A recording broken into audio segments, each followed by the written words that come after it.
நான் வந்து நம்முடைய துணை முதல்வர் உதயநிதி அவர்களை சந்திக்க போகும்போது அந்த வீட்டுக்குள்ள அவ்வளவு பெரிய கூட்டம்.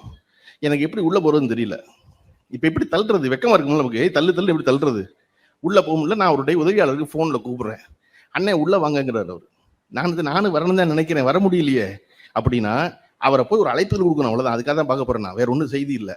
அந்த அழைப்புதல் கொடுக்க போன அந்த அறைக்குள்ள திரு உதயநிதி ஸ்டாலின் அவர்களோட கிட்டத்தட்ட 150 கட்சிக்காரர்கள் உடனிருந்து அவரோட சேர்ந்து கொடுத்தேன். அப்போ ஒருத்தர் தினசரி கட்சிக்காரர்களை பார்க்க முடியும், கட்சிக்காரர்கள் இருக்க முடியும் இருக்குது இல்லையா? அப்படி இருக்கும்போது நம்முடைய நடிகர் விஜய் அவர்கள் சொல்றாரு, என் கட்சிக்காரர்களை யாருமே நான் பார்க்க முடியல, பெரிய தடையா இருக்காங்க. அப்படி நீங்க முதல்ல உங்க வீட்டை விட்டு வெளியே வாங்க. அவ்வளவு பெரிய காம்பவுண்ட் கட்டிட்டு எப்படி கட்சிக்காரன் பார்ப்பான்? இந்த நாட்டில் கலைஞர்னு ஒருத்தர் இருந்தாரு, கடைசியில் ஒரு வீட்டில் இருந்தாரு. அந்த வீட்டில் ரோட்ல இருந்து எட்டி பார்த்தாலே கலைஞர் தெரிவாரு. மாறினாரா வீடு? எம்எல்ஏ மாறினாரா? இன்னொரு முக்கியமான செய்திகள் சொல்லணும், அந்த வீடு அவர் முதல் முறையாக எம்எல்ஏ ஆவதற்கு முன்னராக வாங்கியது வீடு. அவர் சினிமாவில் வசனம் எழுதி கார் வாங்கி வீடு வாங்கி அப்புறம் எம்எல்ஏ ஆனார் கலைஞர்.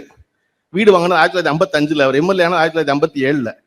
அப்ப அந்த வீட்டுல அந்த மாறாம கடைசிக்கான காரணம் இந்த தொண்டர்களை விட்டு நாம் எந்த ஒரு பொழுதும் விலகக்கூடாது அப்படின்னு அவர்கள் கண் பார்வையிலேயே இருந்தவர் கலைஞர். அவர்கள் எல்லாம் பார்த்து வந்ததுனாலதான் இன்னைக்கு மாசு என்னனும் தங்கன்னு சொன்னா அவ்வளவு பேரையும் அவ்வளவு இணக்கமா வச்சிருக்காங்க.